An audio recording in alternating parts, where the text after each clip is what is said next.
against your shirt. There we go. What up, everybody? This is Rob and Miss Juanita. And what we're going to do today is we're just having a pop-up live, so let us know as you log on what city, what state, what nation you rep. And today what we're going to do is we're going to just let you into our life, let you understand a little bit about the prophetic ministry, the calling. I know that many of you that listen to our channel, you have a prophetic call, and you might have some questions or thoughts that we're just going to host a conversation and let you hear all the different things, thoughts. What it's like. Yes, and let it just come to you. So, there's no, I don't know. There's really no set agenda. No set agenda, there you go. There's no set program or anything. We're just really going to be here. We're going to chat. We're going to answer a couple of questions. Hopefully, I guess if there's any questions that come up on the chat, we can see about answering those as well. But like Rob said, we really want to kind of give, I guess, a behind the scenes look at what a day in the life of a prophetic marriage. Ooh, that one's good. Abel, make a note of that. But what our lives are like, because we always say, when it has to do with marriage, that in the dating season, you see only the good. Yep, snapshots. You see snapshots of each other. And you're always on your best behavior. You're always polite. You're always loving. I mean, it's all of the good. And then once you get married, you get the entire reel. It's more than just the snapshots. It's more than just, the 24-hour stories that you post. I mean, you get everything once you're married. And I think the same goes for what people see about us. Yeah. They see what is online. They see what we post. They see the broadcasts, the pop-up lives, the ministry. They see that part. And those are, in reality, those are just snapshots. Yep. What we want to share today is really what it's like behind the scenes. And of course, we're not able to share the 24/7, of course. And we hope that a lot of this resonates with a lot of you, especially those of you who are married, who have children, even those of you who are also in ministry. You'll be able to say, yeah, that sounds like us. Yeah, I know what they're walking through in that part.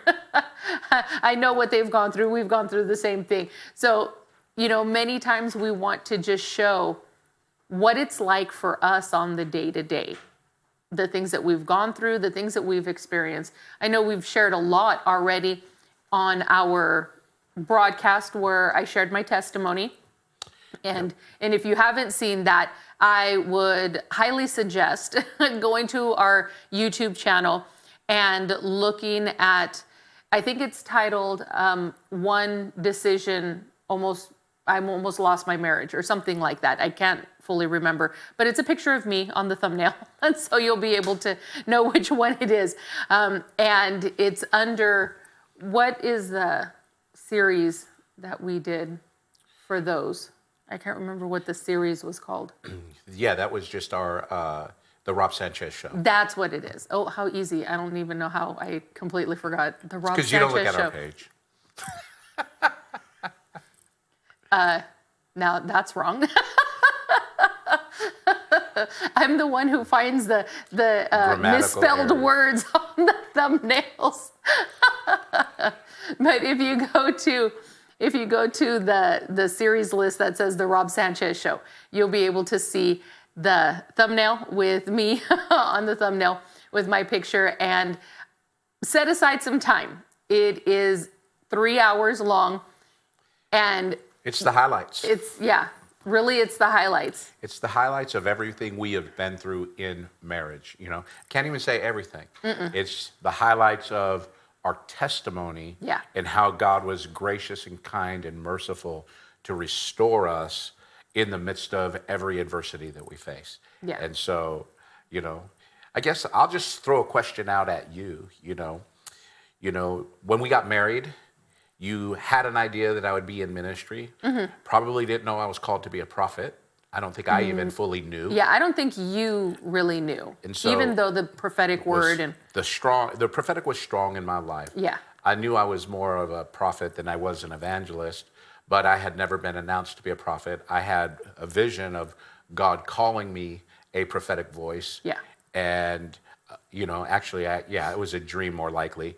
It was a dream where in this dream, I saw myself prophesying to 3 different men that came and stole the tires off my sister's car. And I began to prophesy right. Oh my over gosh. them.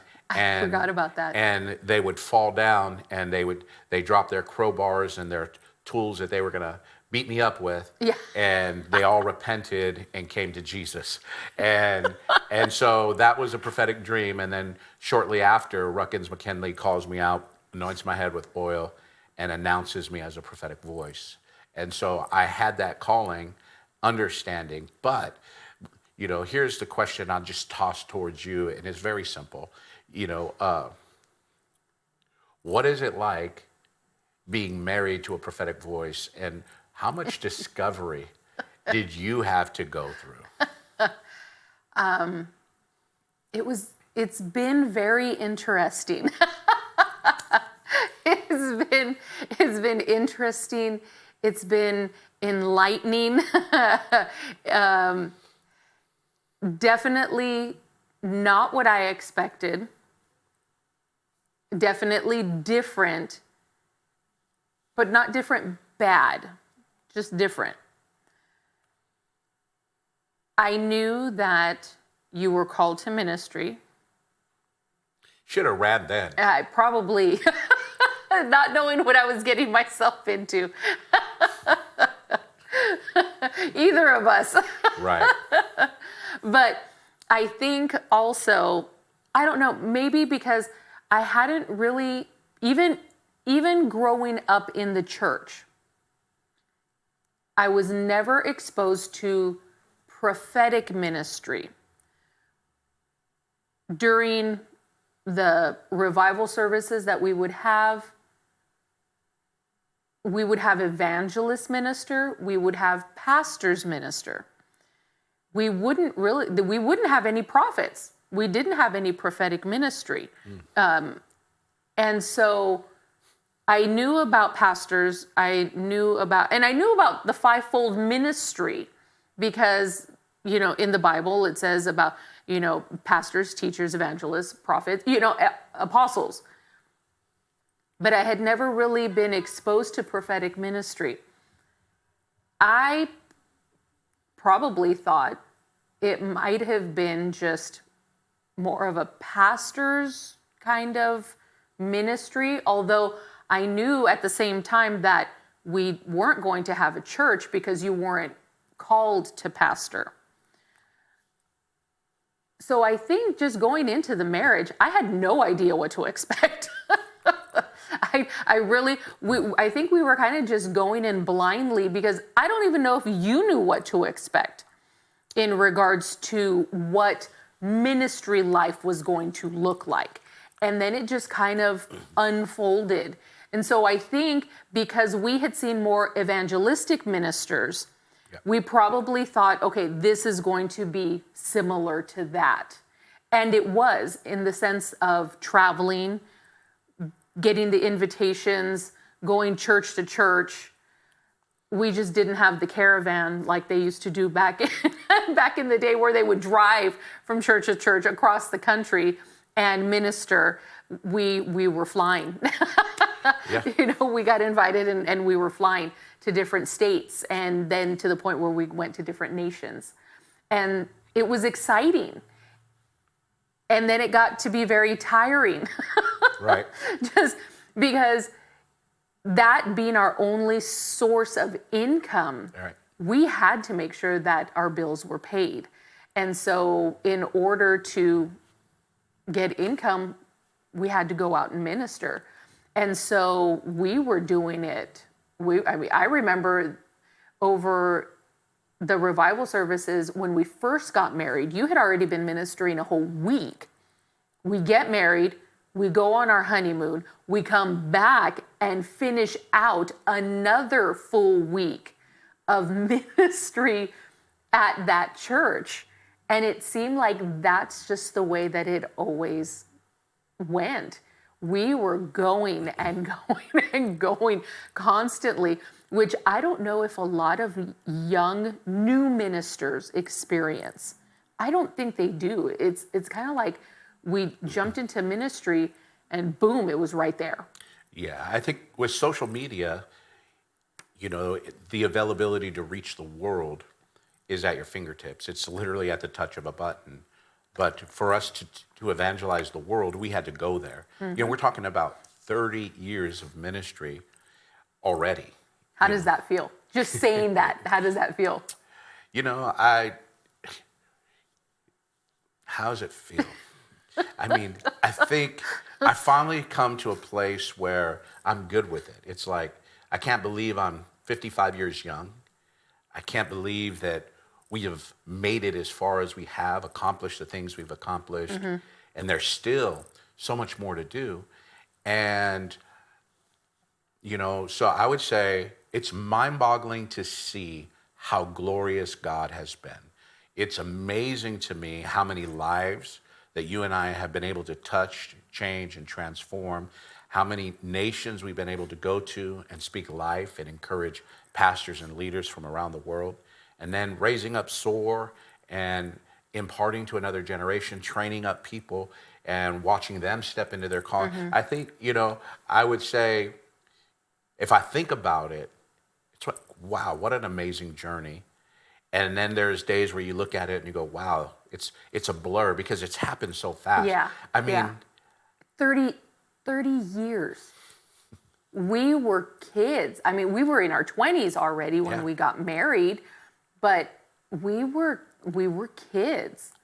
And we experienced all the lumps and the bumps and the good and bad, not just of marriage, but then on top of that, the good and bad of ministry. Yeah, and experiencing both those things at the same time. You know, it's one thing. It's one thing to just be growing and doing the marriage thing and learning each other and getting to know each other and the quirks and the things that, oh, I didn't know they did that, and oh, okay, I love that, you know, and just all of that stuff. But then on top of that, bringing in the whole ministry aspect of it. And so we were doubly bombarded with all of it. And yeah, and it's still, it just amazes me to say 30 years, not just 30 years in marriage, which is a feat in itself nowadays, but 30 years of ministry. And we still get phone calls to different states, to different nations. We still get asked to go to certain churches that we have been friends with for 20 plus years, for 25 plus years. You know, there's a lot of these pastoral ministries that we've gone to that have become family to us. And I always tell the girls that they have uncles and aunts all over all over the country. They have tios and tias because that's what they have become to us. They have become family. It's more than just a place where they go and minister, where we go and minister, but it's a place where we can go and just be ourselves. I mean, I remember when we took Zoe out to Zion, Illinois, and we'll actually be there in May. For our 30th anniversary. For our 30th anniversary. We'll be out there for that. 30th year of ministry anniversary. It's the same weekend.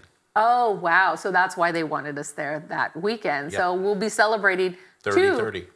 two anniversaries of 30 years together.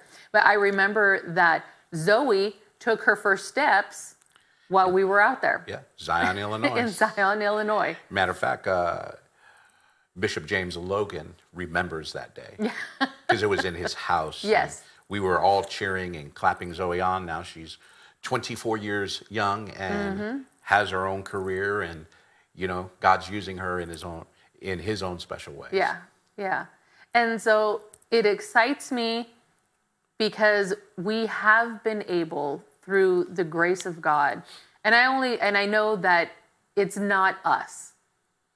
It's never been about us, but about allowing the Lord to flow through us, allowing God to minister, to speak through us, that he's been able to touch so many lives, minister and love and encourage and give hope and life to so many people. And we hear the testimonies about, oh, you gave me this word, Prophet Rob. Years ago, my marriage was falling apart, or I was sick and you stood with me and believed for healing in my body or for my children. This prophetic word that you gave me, it came to pass, and this is the fruit of it.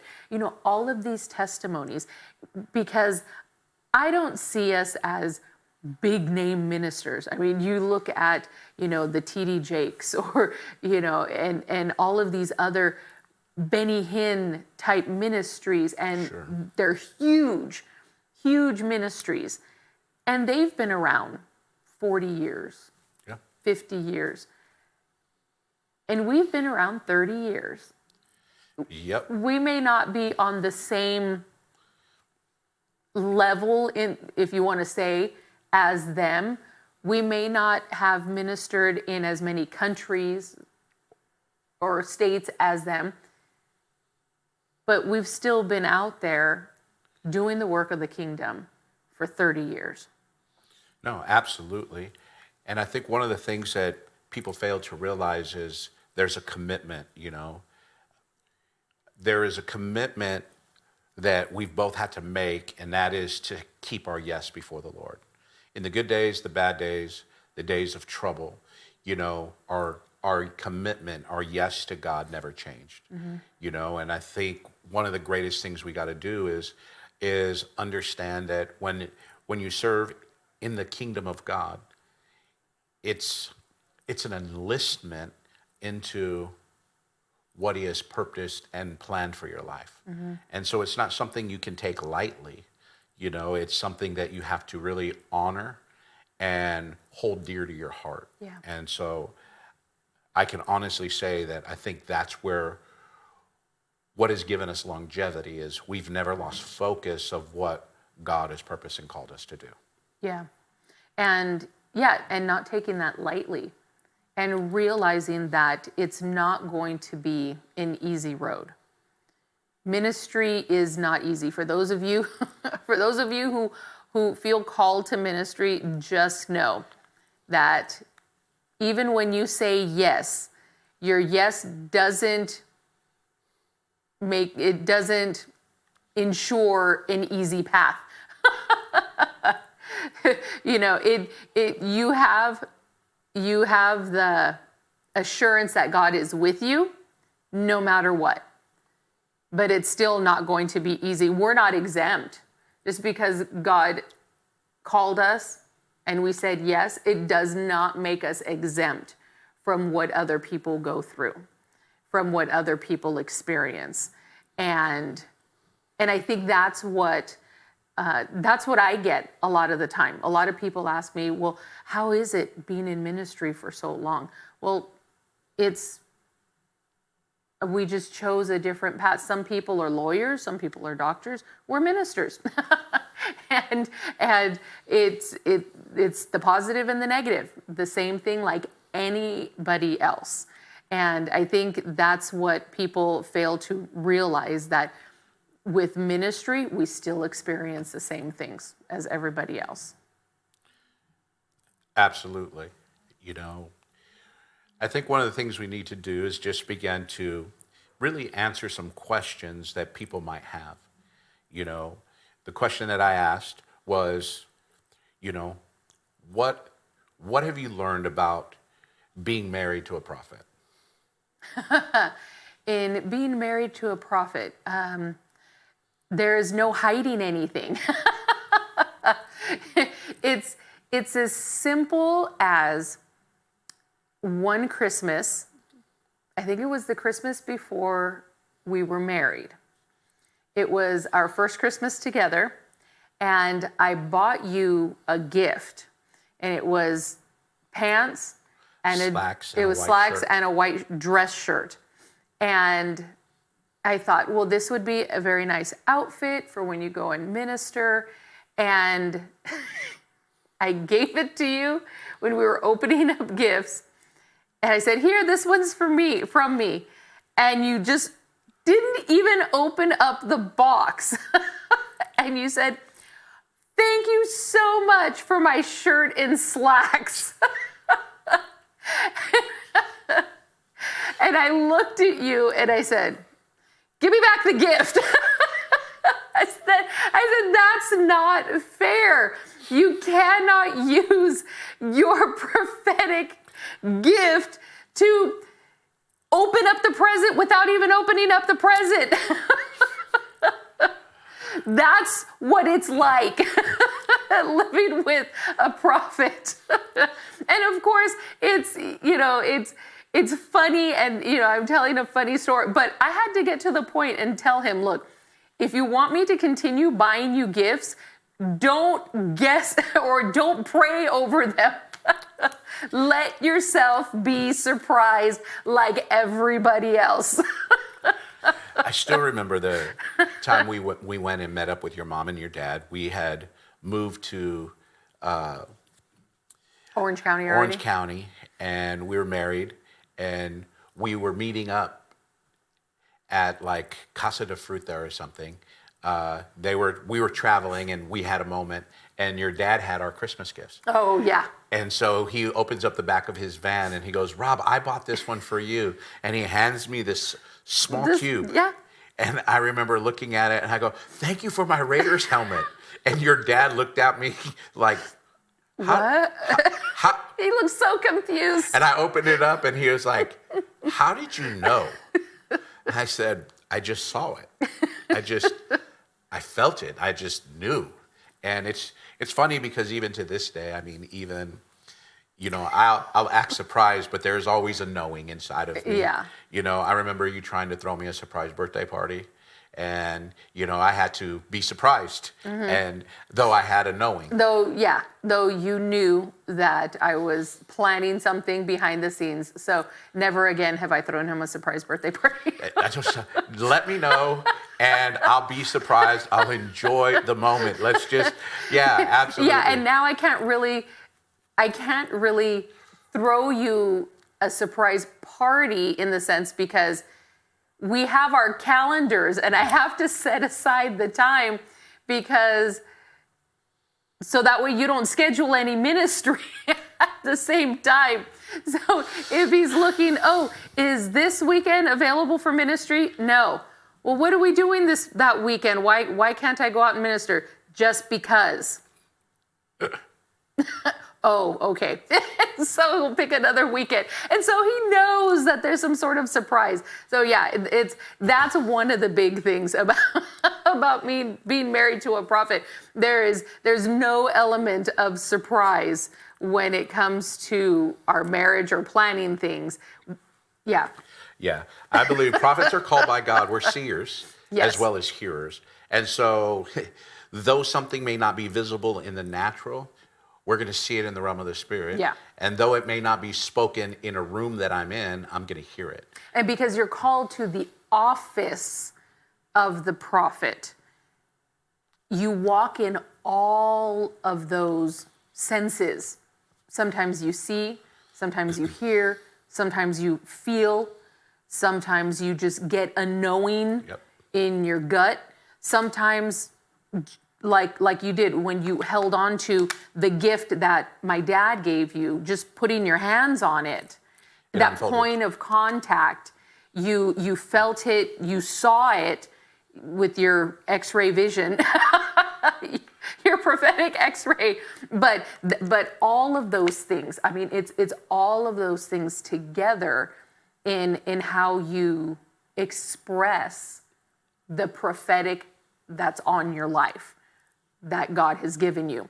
And that has had its funny moments, and it's had its not so funny moments where, you know, whether it was with certain decisions that I was making that weren't healthy for my life, weren't healthy for our marriage, whether it's our children with things that they were doing that was not good, that some bad decisions that they were making, being married to a prophet, just like we always say,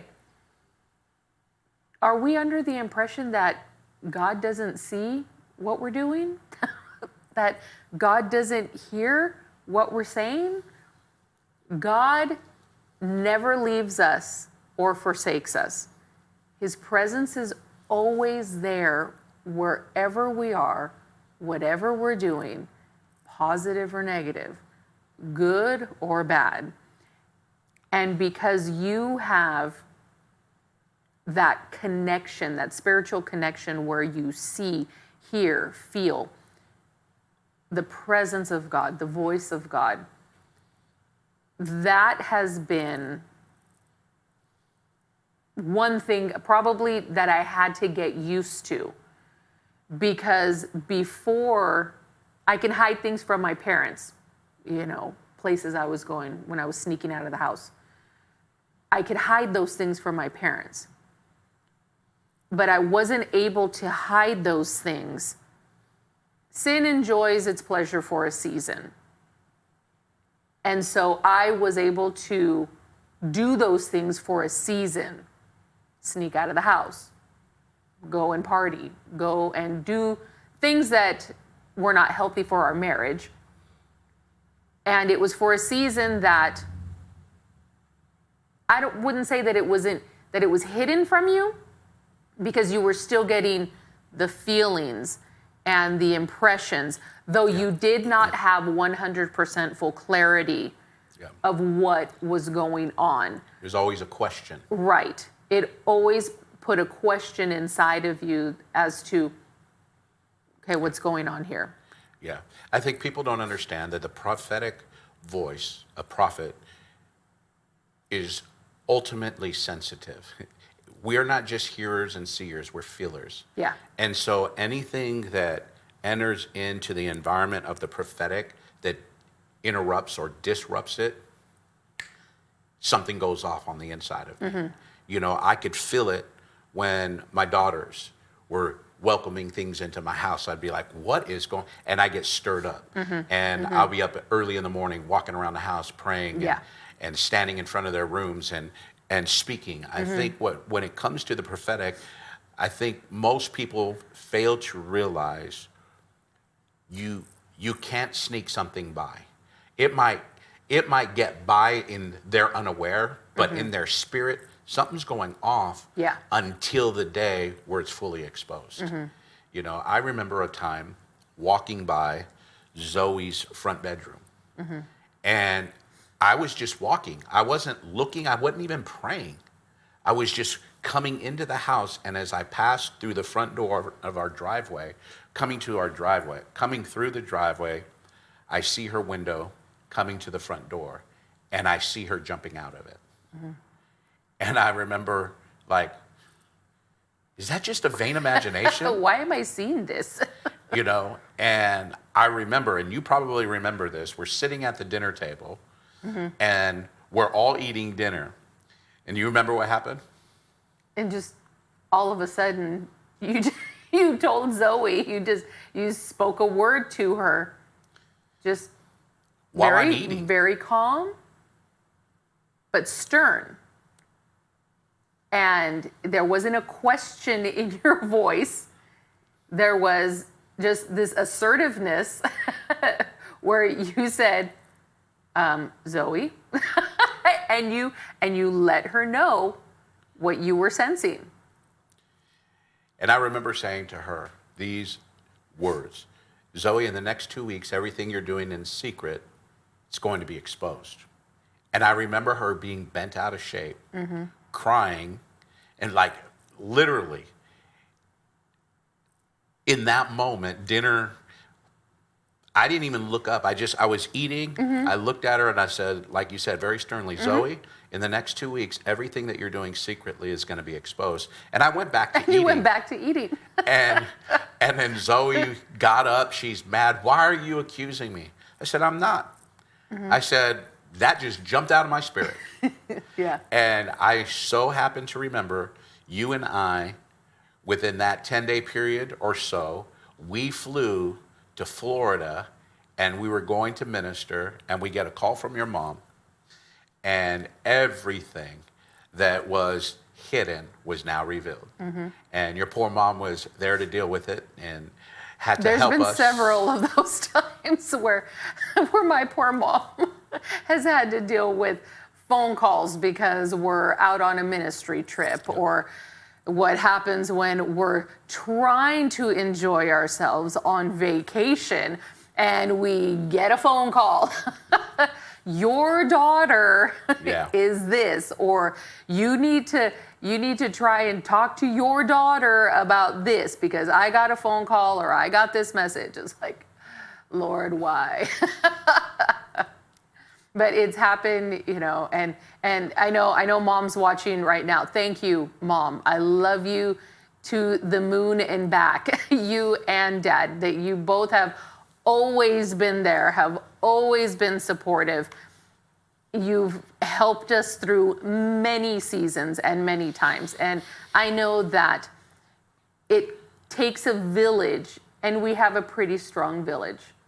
Not just my parents, but your parents.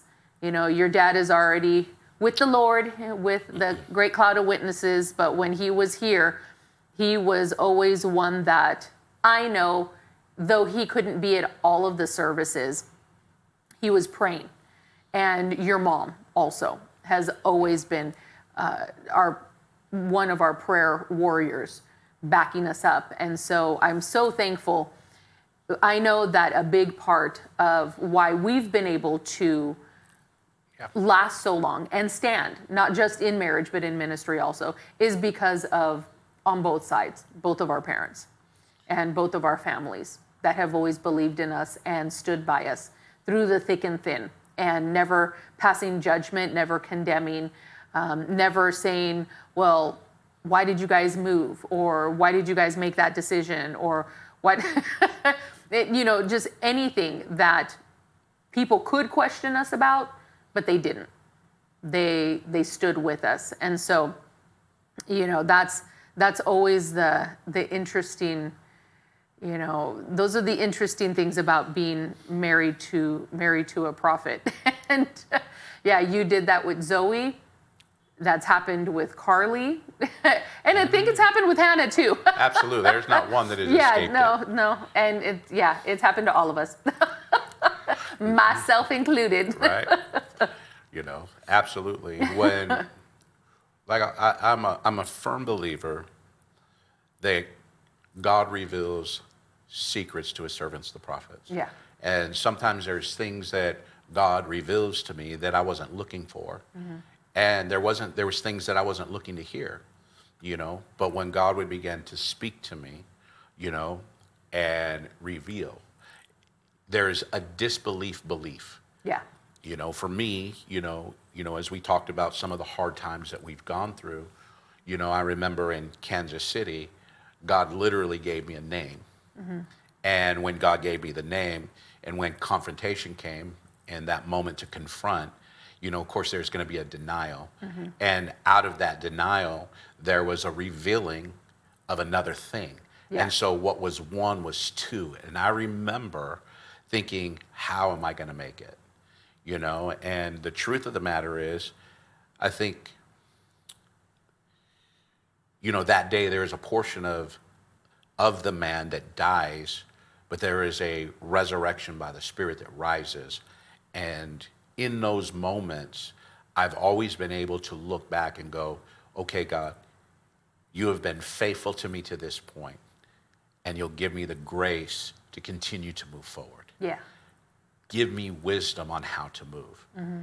And honestly, I think I have learned to really temper myself, temperament-wise, so I don't explode. If you are called to the prophetic, one of the things that you can't become is an angry person. An angry prophet is a dangerous prophet. Yes. What we need to learn to do is be able to control our emotions. Good, bad, ugly, indifferent doesn't matter. Because when God's word comes forth, it's a message of good news, it's a message of encouragement, it's to bring edification to the body. And I want to challenge those that know you have a prophetic call. Be mindful of how you express. Because you could say a lot of good words with an angry spirit, with a broken heart, with a damaged ego, and it's not effective. What we need to learn to do is get into the presence of God. So when we open our mouth and speak, we are still speaking a Christ-centered message, bringing a word that edifies, builds up, and equips the one I'm speaking to in that moment to be greater. And so absolutely something that needs to be learned, something that needs to be taught is how to give a word in due season, even when your season is chaotic. I mean, you've seen me, live through the aspects of being broken in heart, Yeah. having strain and stress, but yet being able to minister and still prophesy life and minister hope. Yes. Yes. And I think that goes for not just prophetic ministry, but ministry in general, because things are going to hit us. I remember not just what we've gone through, but then, I remember when your nephew Reuben passed. And that was a tough season for your brother, who is a pastor. Him and Debbie, they had been pastoring and believing for Reuben's healing, for just a breakthrough in his body. And the breakthrough came, just not in the way that they hoped. Sure. Or that they wanted. And to still have to minister, because even in the midst of tough, difficult seasons,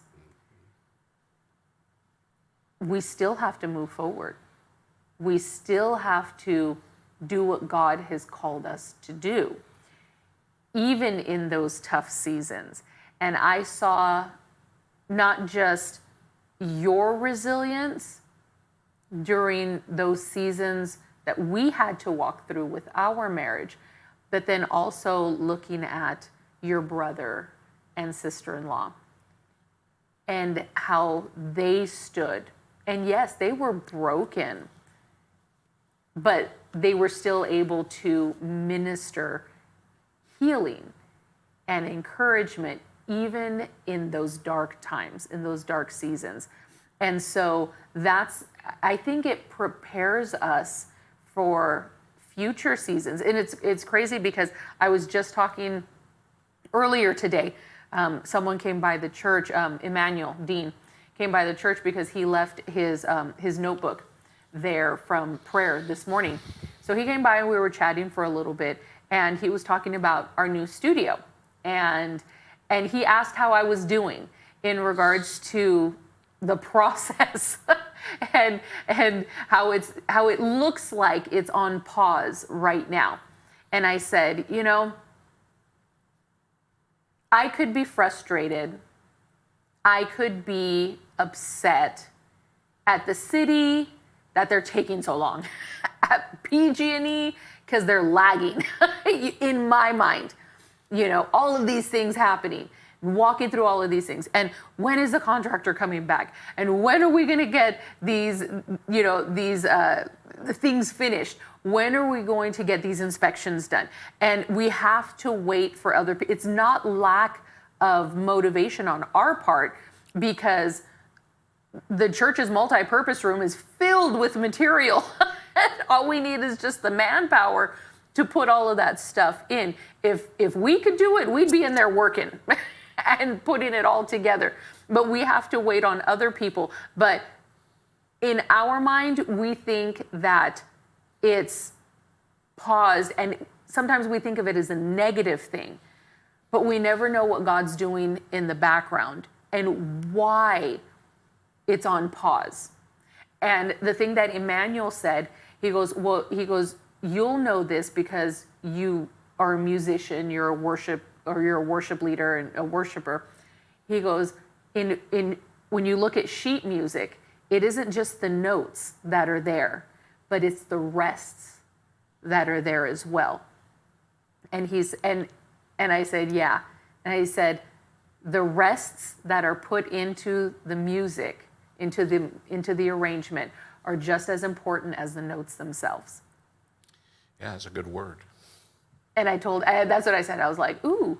I said, I'm preaching myself happy. I got to write that one down. And he started laughing. And so, those rests, those pauses where we sometimes will take it as a negative, but we have no idea what God's doing in the midst of those rests, in the midst of those pauses. And then when the music starts back up again, we'll know the true reason why. And I have been thankful that you, even with all of the rejection that we've gone through in ministry, even with all of sometimes the disillusionment and the circumstances that we've walked through, you have always stood firm. You've never wavered in your faith. You've never questioned God in the sense of, God, why me? And sometimes as humans, we want to ask those questions, but you've never lost your faith or your stand. And yeah, even with everything, you've been able to minister out of God's love that has overflowed in your life, even when you were walking and experiencing the hardest times of your life. When you were the most hurt, when you were at your most vulnerable, you were able to take that hurt and be able to minister God's love and forgiveness, not just to me, but to the people that God brought to you in different services, in different crusades, conferences. You were able to minister even out of the pain that we were going through and the healing that we were walking through. Yeah. You never changed in that. And I know that after our testimony came out, that so many of our friends, ministers and non-ministers alike, had expressed to us, I had no idea that's what you were going through because I never saw it. Yeah. And I don't think it was because I ever hid it. It was because the grace of God on my life allowed me to walk through it and keep a heavenly perspective. Yeah. People will often ask me, what does LIVG stand for? And basically, it is an acronym for Life is Very Good. Mm-hmm. Most people, when they read LIVG, they think it says living, like an abbreviation. And it is, but it's living a life that's pleasing to a king. And so one of the things that I really believe is a strong suit for the prophetic is having a right mindset. Yeah. Because whatever you focus on, you prophesy about. Mm-hmm. And my duty is to prophesy from the heavens. I don't want to get signals of the earth. I want the signals of heaven, so when I open my mouth and speak, I'm communicating the flow, the atmosphere, and the attributes of God from the heavenly realm in a mannerism that will cause the heart of the hearer to be changed and transformed.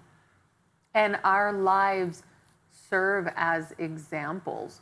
There have been, I have read so many stories in these last several months about ministers that have made some bad choices. Sure.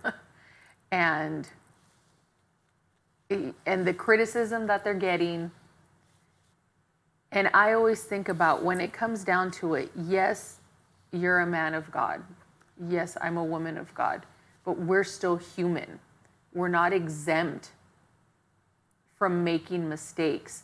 But that's the exact reason why we have to renew our mind daily. Because our spirit has been saved. It's what our bishop was just talking about the other day. Our spirit has been saved. Our soul is being saved. But we walk in this fleshly suit every day. And it's a constant thing that we need to, from the moment that we wake up, are we choosing this way or are we choosing this way? And every day is made up of choices. And it's so important to renew our mind daily with the Word of God, to keep ourselves in worship, to keep ourselves encouraged, surrounded by other like-minded people where we can grow, where we can push each other. As it says, iron sharpens iron. I have to be able to sharpen you. I have to be able to push you to become greater in the call that God has placed upon your life, and vice versa. For you to push me, not just as brothers and sisters in Christ, but also as husband and wife, pushing each other to become greater, seeing our strengths and encouraging that, seeing our weaknesses and helping each other walk out of those areas and become stronger, and we realize that we can't do this alone, and we need God's help each and every day. And so, walking this life, and it's not easy. Walking this ministry, it's not easy. And I think we've seen a lot of things throughout these 30 years of ministry and marriage. And we've learned a lot. And I think we've been able to come out stronger in the end. And we've been able to hear testimonies of how and it's not us, how our life has made an impact in other people because of what God has done in us. Yeah, let me just kind of help, I guess, with where we're at. If there is a question that you would ask of me regarding the prophetic, or something that can help the audience and those that are listening, what would be the question that you could pose that you would just like insight on for yourself? Probably. So ask the question. How do you keep everything balanced? Because you got a lot on your plate. I know this because I live with you and I'm married to you. And how do you keep everything balanced with ministry, with your responsibilities, even being a part of the fivefold ministry at our church? So there's responsibilities there. Being a husband, being a dad, to busy daughters. just that alone. How are you able to keep everything balanced? Well, I would honestly say through trial and error. Because there is nobody that teaches you how to find balance. You know, though I've had fathers and mentors and people, they could all allude to it. But I really believe one of the greatest things that people could do is begin to hear the unspoken words. You know, I know that if you ask our two older daughters, they'll tell you I traveled way too much. Yeah. You know, they'll be like, you were gone. You know, and they don't understand No. that me being gone was not my desire. It was a necessity. Yeah. It was part of everything that came into our household to meet every need. Yeah, because they would see their friends' parents working 8 to 5, Monday through Friday. They would go and then come back that same day. And the dynamic was different. So they really didn't understand because they had no other reference point. And I remember trying to explain to them, you know, their parents, you know, people from here in Merced commute to the Bay Area. And I remember talking to Zoe and as well as Hannah and just say, you know, for example, your Uncle Paul, he leaves here at 3 a.m. to be at his job site by 6, works till 1, 2, and then fights 3.5 hours of traffic to get home. Yeah. So he's gone from 3 a.m., gets back about 6 or 7, has a moment, eats, and then by 9 o'clock he's done and he's abed to get up and do it again. And so I said, he does that 5 days a week, and I'm here Monday through Thursday. And I said, and I travel and I minister Friday, Saturday, Sunday. The hard part was when I went to work, our kids were free. Yeah. And so in their mind, it was unjust. And learning how to adjust. Yeah. Learning how to hear the unspoken words, read the reaction. We talk about you got to learn to read the reaction of the room. Well, prophetic people have to learn to read the reaction of their children. You know, their cry, though it may be unspoken, it's found in their action and then making adjustments. Yeah. And so really learning, and it's you know, I could say the second half, the latter half of my ministry, I got the clue, you know, and with Carly, you know, I get to spend a lot of time with her. And though at times, you know, there's other things that are pressing, you know, men's Bible study and all the things that I can go to, Mondays are special to me because that's a day where Carly and I, we spend time now.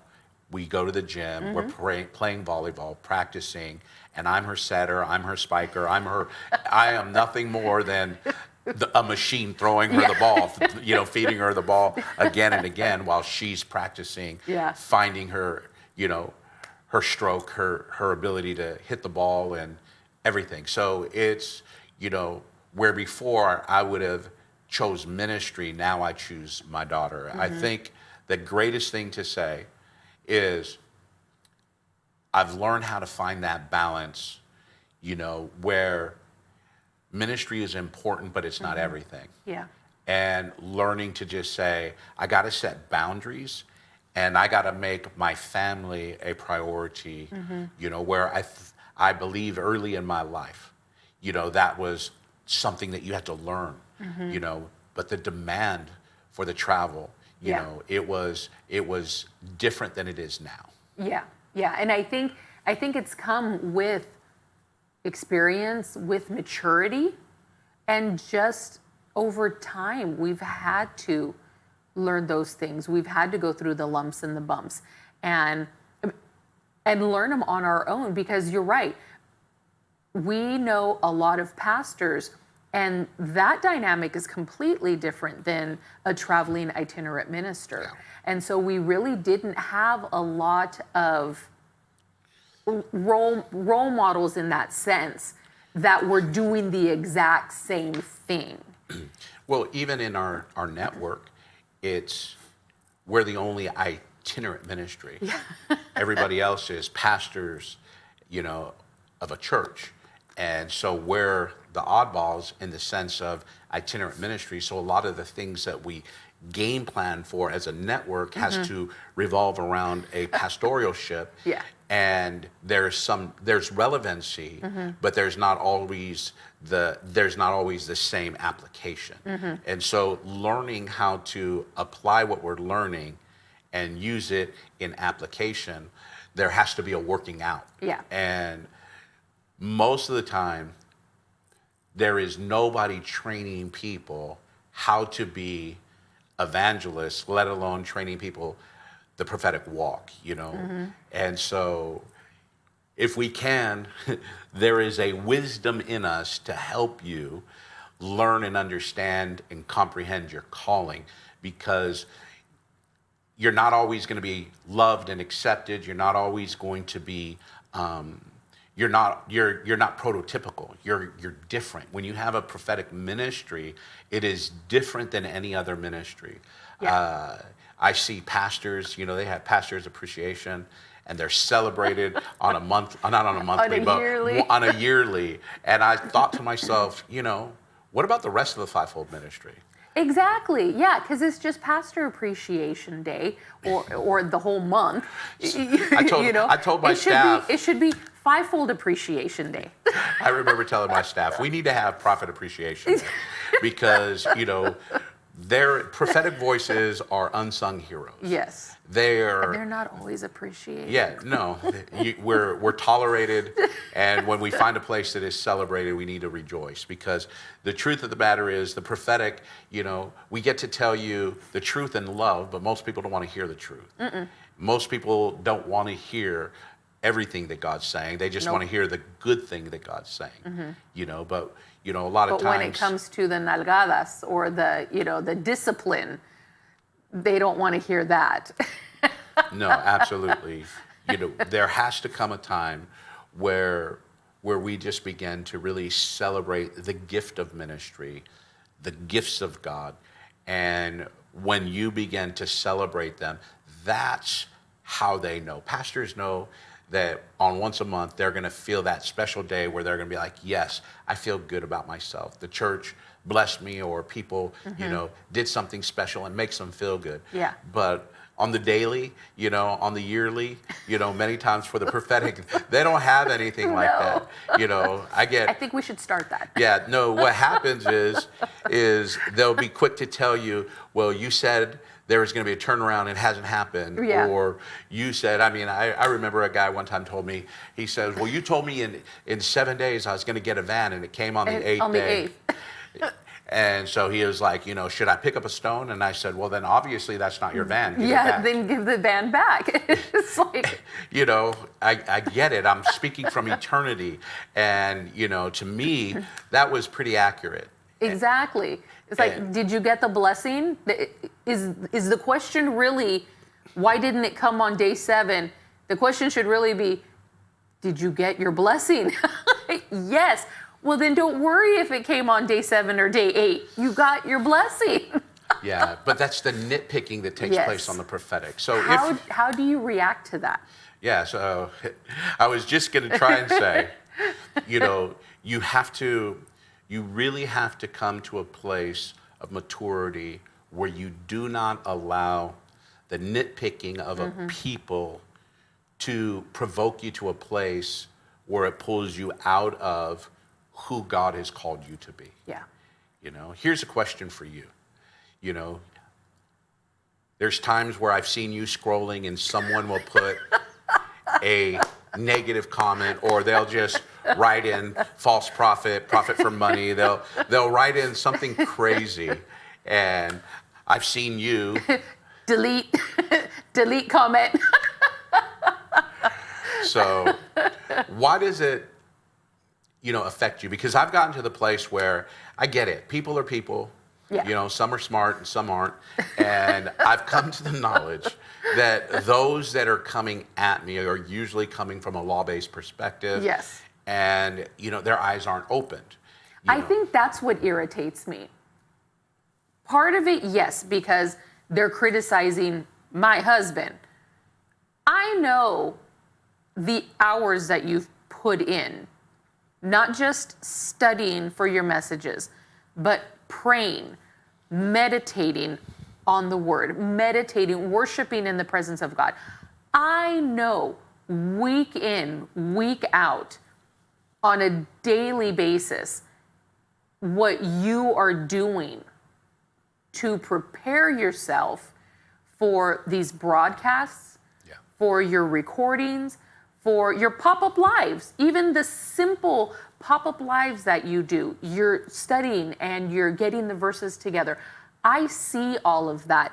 And so for people to say, oh, false prophet, be like, you're ignorant.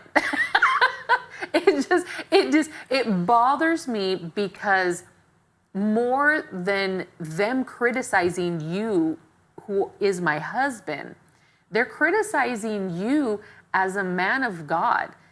They haven't seen the sacrifices that you've made. And if they were in your shoes, how would they feel about people, complete strangers, criticizing what you're doing? Yes, and I know that, just as you said, some of them, many of them, are coming from a law-based mentality.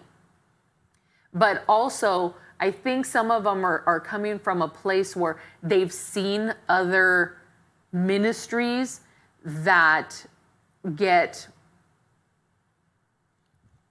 on TV. Things happen and they get blasted on TV. All of their business gets, put out there.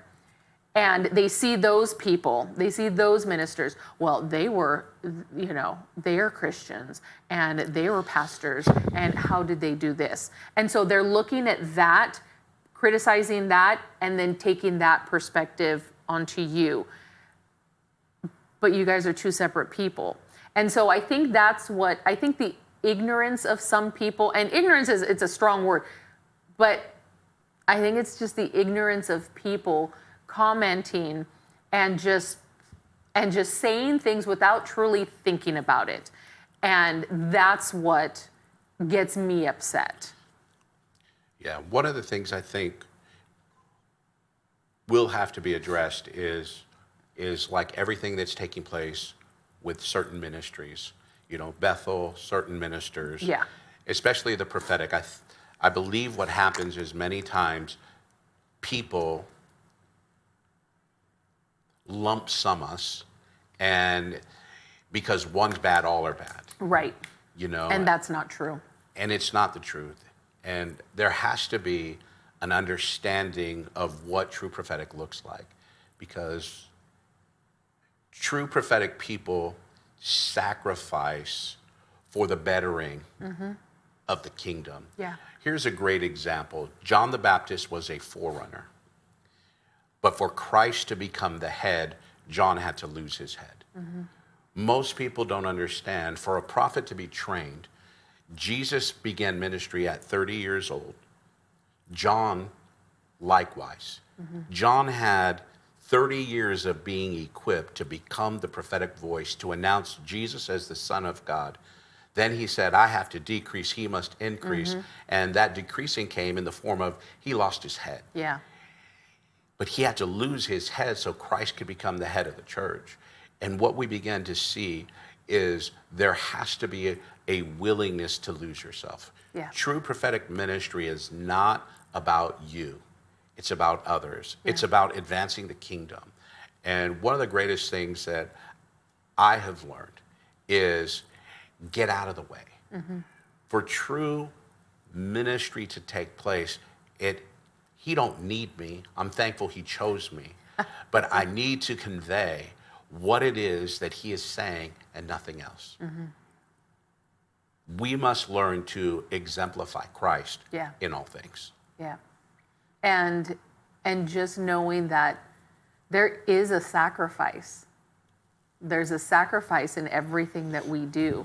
And I think being able to manage that, like you said, before we had to build a ministry, we had to do this, and we had to make sure that what we were doing, God called us to do this, and so this is what, and then as we were married, sometimes we would even sacrifice time with each other. We would sacrifice anniversaries or, date night, different things like that, because we were trying to grow the ministry. And we would sacrifice our time, our marriage, for the sake of the ministry. Then when we had children, sometimes we would sacrifice that time with them for the sake of the ministry. Yeah. And we've had to learn. We've had to learn that our kids, that's our ministry. Yeah. Our family is our ministry. And being able to pour into them, not forsaking the ministry, but keeping everything in balance and being able to set up those boundaries. Yeah. I remember there was a time where Zoe, she was young, she had to be 5, 6 years old. And I remember her, you're saying, honey, you need to talk to her because she's beside herself. And she won't talk to nobody but you right now, And so I remember calling her, and I remember her cry on the phone. I believe Jose Vargas was near me, and I had her on speakerphone as well as on a Zoom call. And she is like, Daddy, when are you coming home? I miss you. I need you. And I said, well, baby, I'm right here. Just reach out your hands and squeeze me. And she's like, but I want to touch you. And I remember, just ministering to her, praying with her. She found her peace, and then I remember Jose looking at me and he goes, how do you do this?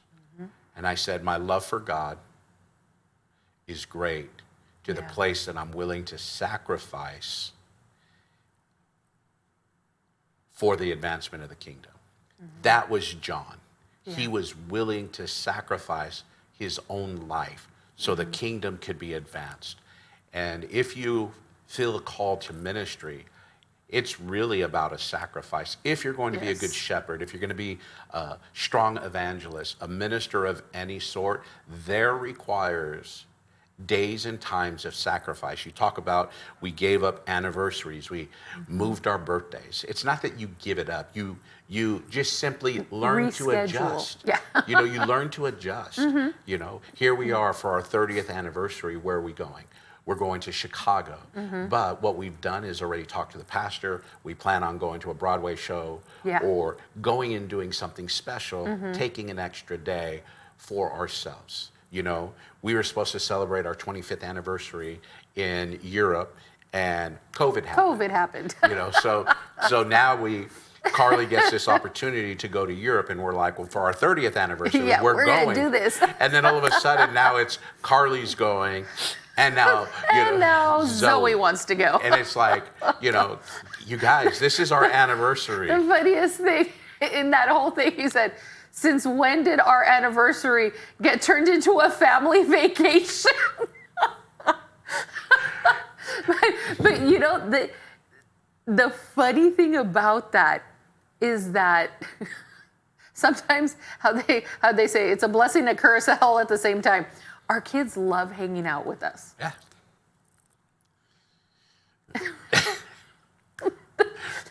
Good way to say it. They love hanging out with us. They love spending time with us. And even in those times, they're at the age now where if we tell them, hey, you girls need to stay home. Mom and Dad need a date night. We need some time away. Zoe's just like, okay, Mommy, I understand.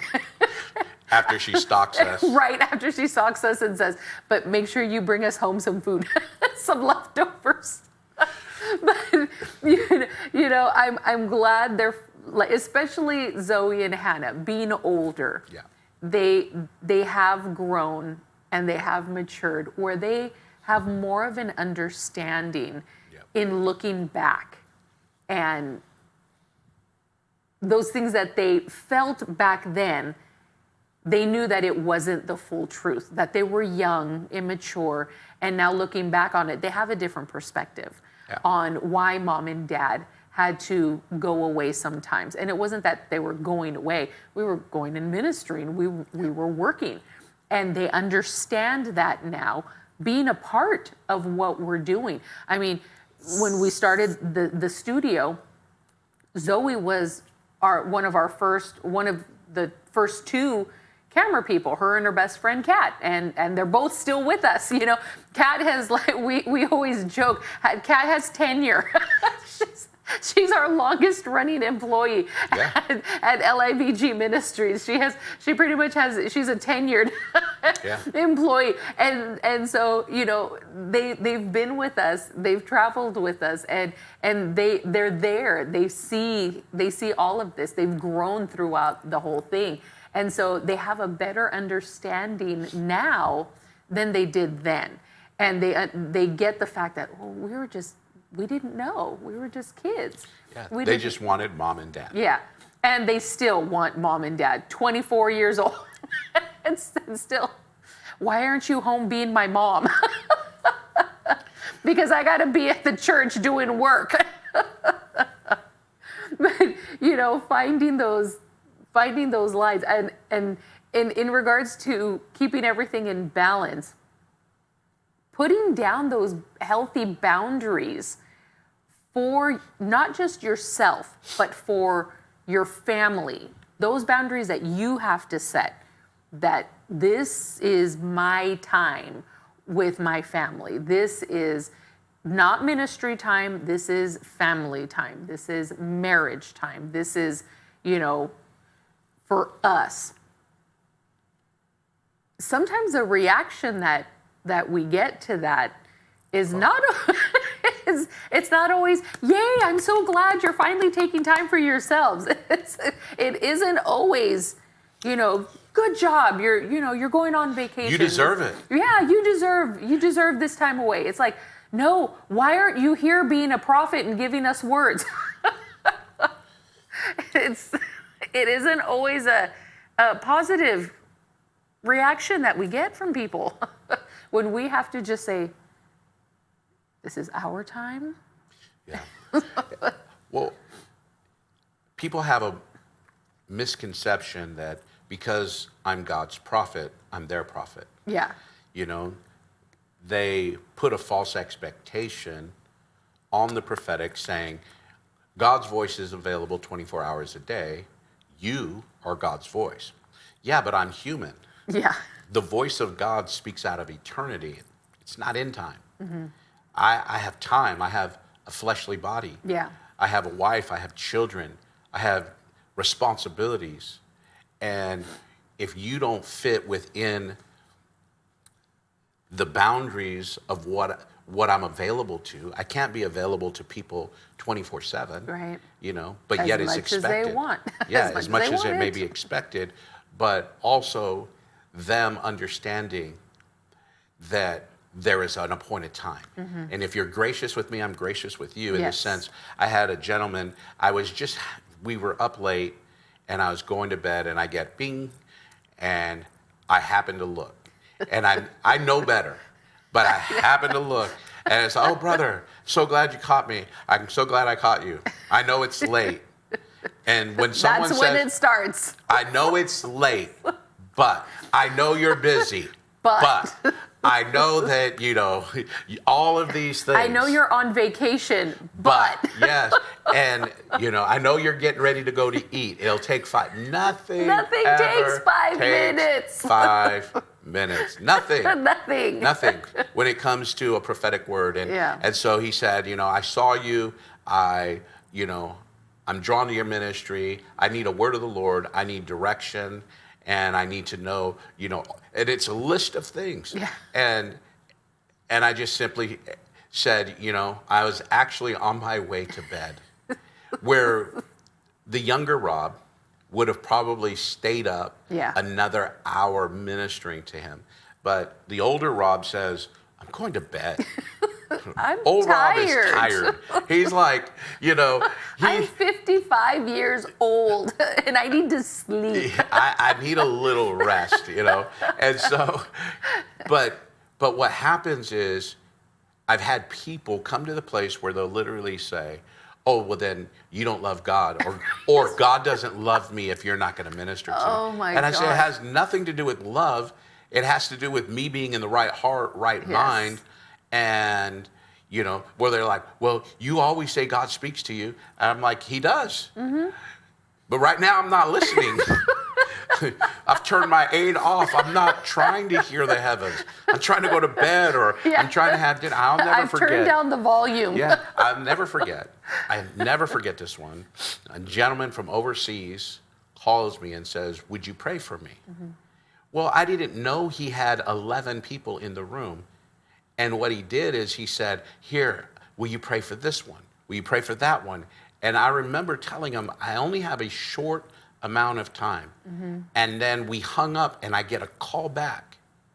And he was like, "Oh, this pastor just came in and would love and appreciate a word. Prophet, please." And I remember thinking, my God, in my mind, I knew it's not like I'm going to receive an offering. Right. I know that, I'm not going to go and shake this man's hand. I'm not going to hug him. I'm not going to embrace him. This is all done out of the generosity of the heart, that sacrifice. Once again, there's that key word, that sacrifice to go the extra mile, not to please man, but to love God.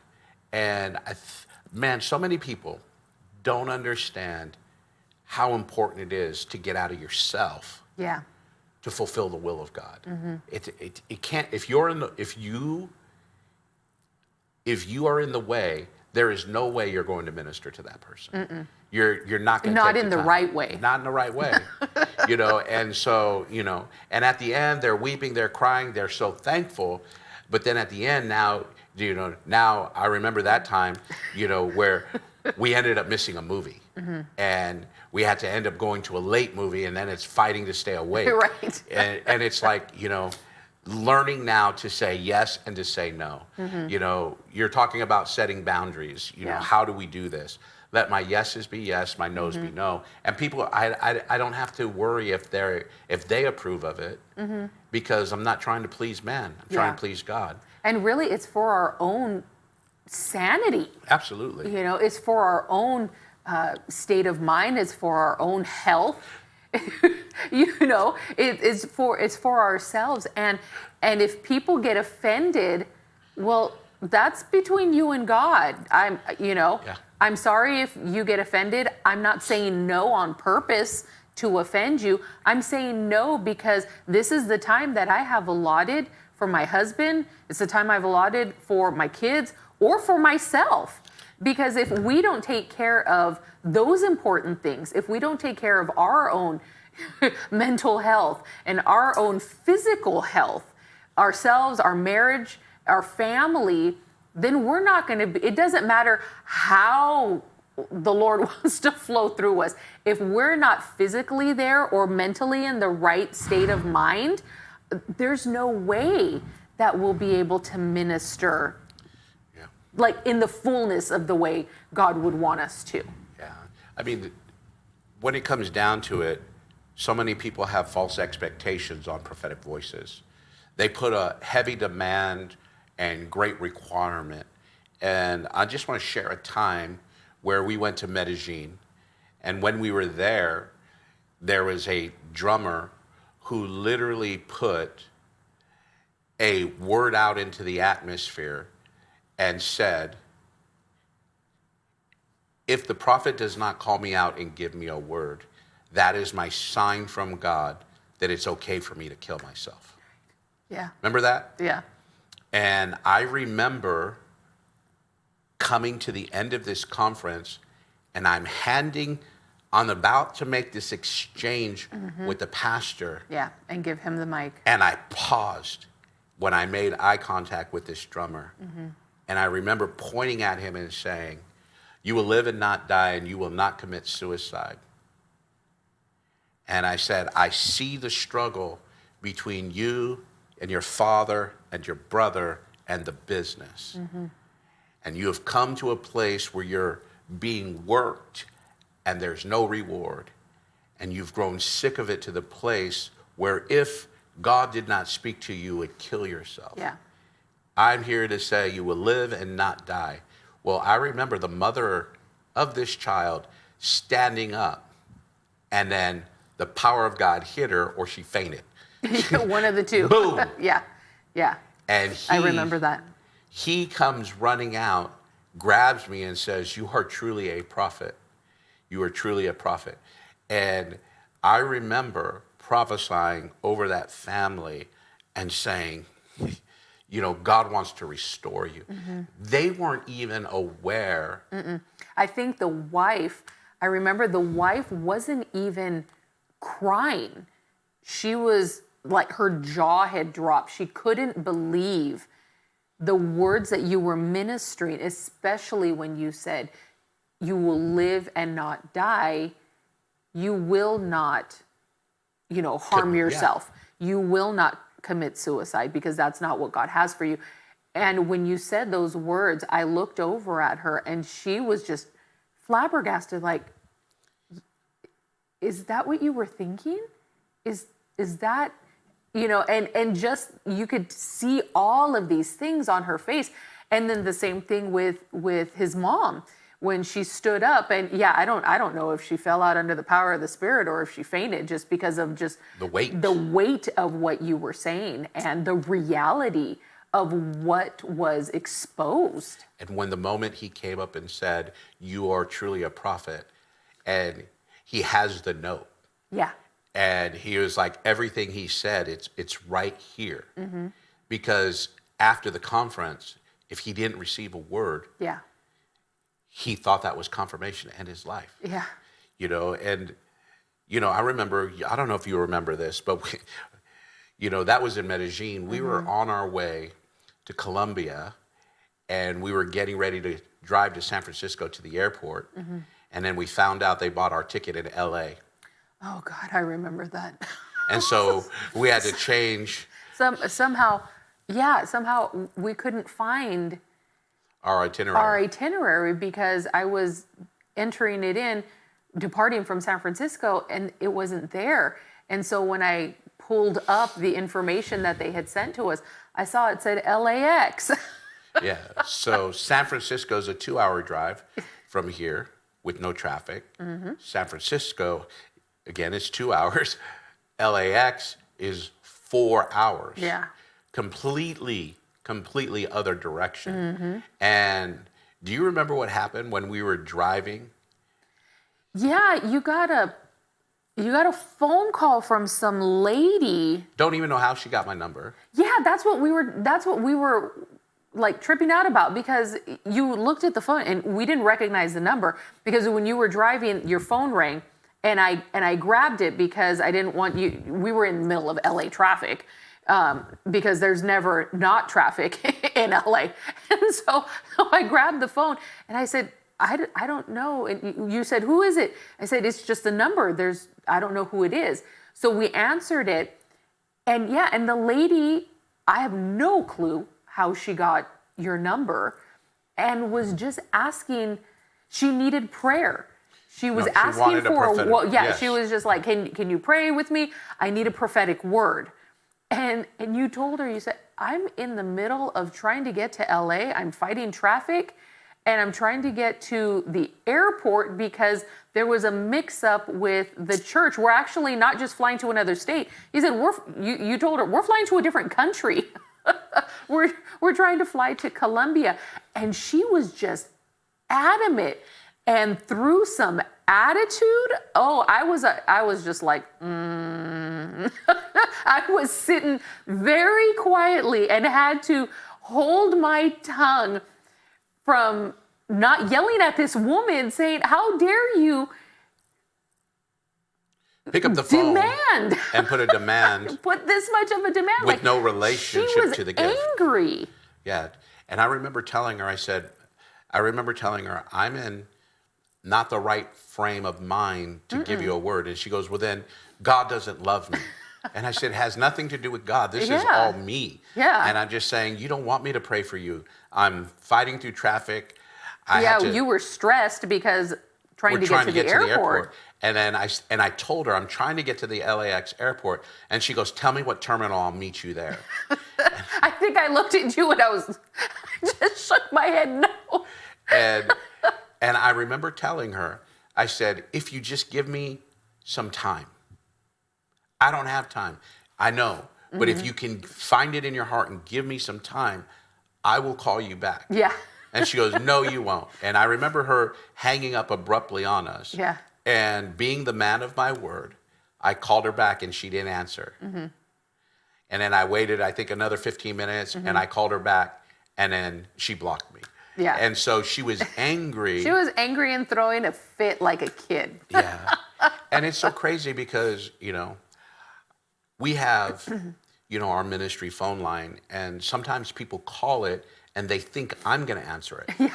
And so many times our admin, she is so gracious. She'll say, Rob, people are crazy. She don't call me Rob. She calls me boss. Boss. People are crazy. They call and they demand that they get a word right now. And I'm like, they demand to talk to you. And she tells them, I'm sorry, he's not. He's not in the office. And because it's a mobile phone, Yeah. she's not lying. Yeah, yeah. I'm not where she's at. And so what ends up happening is people become so frustrated and so angry that they can't just call me. And I'm like, why? What ministry can you call and talk to? And she's even told me, she says, oh my gosh, Juanita, they start asking for your guys' cell number. Well, if he's not with you, please give me his cell number so I can call him directly. And she says, I'm sorry, but no. I will pass along a message. So I'm reading through our comments on one of our social media platforms. Oh, no. And there was a woman that says, he's not a prophet. I would not suggest his ministry because someone wrote that up there? On other reviews. comments, yeah. Yeah, wrote on the reviews, he's not a prophet. His secretary, that's what he called it, secretary, his secretary said, can't you ask your pastor for prayer? And she's like, I don't want prayer from my pastor.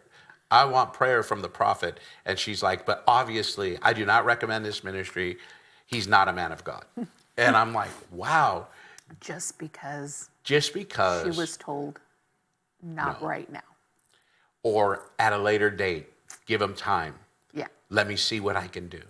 So anyways, that's a lot of what we get, because before we were a smaller ministry and we would be able to handle our own phone calls and do everything just ourselves. But we've gotten to the point size-wise where, before it was just you and me. We were the staff. I was the admin. And, we would schedule our own dates. We would take care of everything that we did. And of course, like you said before, social media wasn't a thing when we first started out 30 years ago. So then compared to now, we have grown with our staff where other people have taken care of all of this stuff, because all of this doesn't get done by you and I. No. We have, thank you, Jesus, we have Abel, we have Israel, we have Leo, Amber, Sarah, we have everybody, our moderators online, to take care of all of these different areas.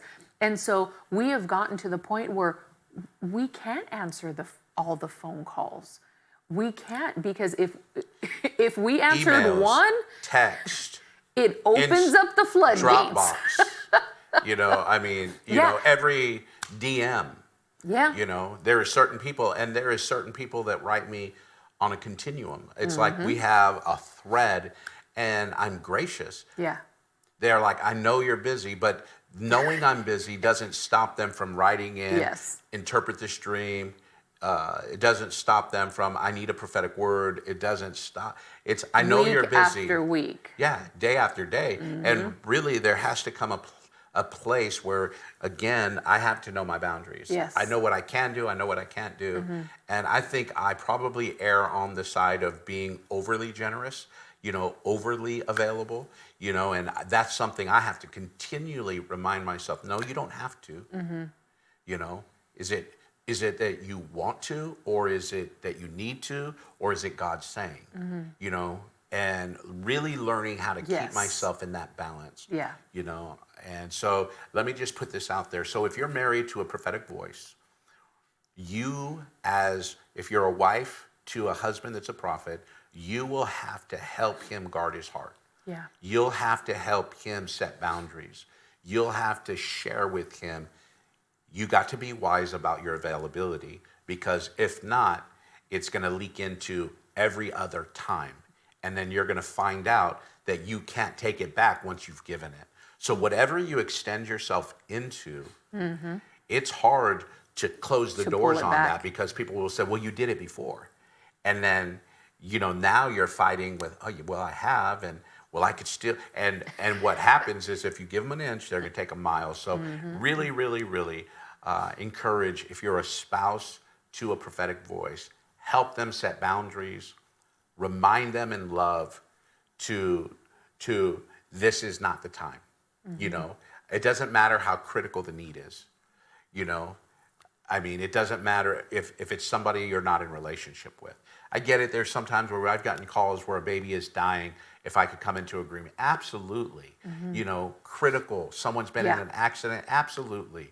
Where somebody texts me, 411, 911, or people that know me, and they say, I need 8 minutes of your time. When they ask for that, that's our code, and I need 8 minutes, because I can always squeeze 8, somewhere. So when people know me, they need to get a hold of me, I say, when they text me, they'll say, I need 8 minutes. And when they say I need 8 minutes, I know it's urgent. Yeah. And they're not here to waste my time or to They drag get a right to the prophetic- point. Yes. And so, really, really, really having someone help you solidify your boundaries, reminding you when you've broke them, not in anger or frustration, but out of love and concern, to help keep that prophetic voice balanced. Yeah. And speaking of balance, I know you have different outlets. You love to fish. You love to play golf. Yeah. And now I know you're doing it more as a training to help Carly with volleyball, but it's become enjoyable to you as Absolutely. well, especially since, you don't lose. It's been your slogan now. I don't lose. And so you've played Carly and several of her different teammates, and sometimes it's 2-on-1, them two against you. Sometimes it's 3-on-1. I think you said one time it was the most was 4? Yeah, I think one time there was 4, but mostly two or 3. Yeah, But mostly on average. 2 on average. And so, yeah, I think the only time I lost was to Carly and Bella, and that was the day I gave blood, and I still played. Yeah. You're not supposed to do anything You're not supposed exertive. you're not supposed to exert any energy for 24 to 48 hours after you give blood. But here you are, dedicated to, helping them train. And so you took them to the gym, and that was the only time that you did not win. And it's so funny because here we are at Carly's game this past weekend, and Carly is serving. It's 23-21, we're down. Yeah. And I remember looking at Carly, and I looked at her and I go, we don't lose. And she's like, we don't lose. She said it right back to me. Yeah. And I said, you're gonna win this. Let's go. And you could see her kick in. She locked in, and of course she ends up winning the game. It's a great comeback. And the funny thing is that lots of times, because she loves it when I record, because she goes back and she watches herself. She watches herself on the recording, and during, whether it's good plays that she makes or she falls flat on her face or whatever, and she loves to laugh at herself when she pancakes out and she falls or does something crazy. But you were close enough where she could hear your voice. Sometimes I'm over on a corner and I'm a little bit farther away from her, so she wouldn't really be able to hear me. But I do a similar thing to her, is when she gets the ball and she's about to serve and she's coming back, she looks over at me where I am in the corner ready to record, and I'll give her a little nod, and she knows, do it, play hard, serve good. It's like, it's you telling her, we don't lose, you don't lose. It's the same thing. I look at her and, yep. And it's that unspoken signal that says a lot. Yeah, absolutely. I brought that up because yesterday we're playing, and we're playing against Javier, who's a friend of ours from the gym, and his girls all play. And so now they say, we don't lose. We don't lose. So I got our whole little tribe. Your whole little team. Tribe. And before it used to be me, Carly, and maybe one of our friends, many times me and Carly. Now we get sometimes 6 to 8, 9 people that show up, and they all want to play with us. Yeah. And when they took out the nets at the gym, I went and bought my own, and I have my own hookup, and I figured out, because it was important to Carly, it was important to me, and we have seen it's become important to other kids now. Yeah. And so and because so many times the parents, it's not their fault, they have to work. They don't have that time to really train with them. And so that, I think, has been a blessing for us because of the way our schedule is. Yeah. With Zoe and Hannah, it was a little bit, we were working out the bumps and the quirks and the scheduling, and you're never there. Well, they felt that we traveled too much because when they were home on weekends is when you were gone. Yeah. Lots of times parents are gone at work at the same time that kids are gone at school, and so they're home at the same time. So, but we've been able to invest that time into Carly and then spread it where it's not just Carly that we're training with, that we're loving on and encouraging, but now a lot of her teammates, whether it's teammates from school or her teammates from her travel club. Yeah. And we've been able to do that. And I think the parents, it's really brought a big camaraderie with the other volleyball parents. And they've said to you, thank you so much for taking, Kaya with you to the gym.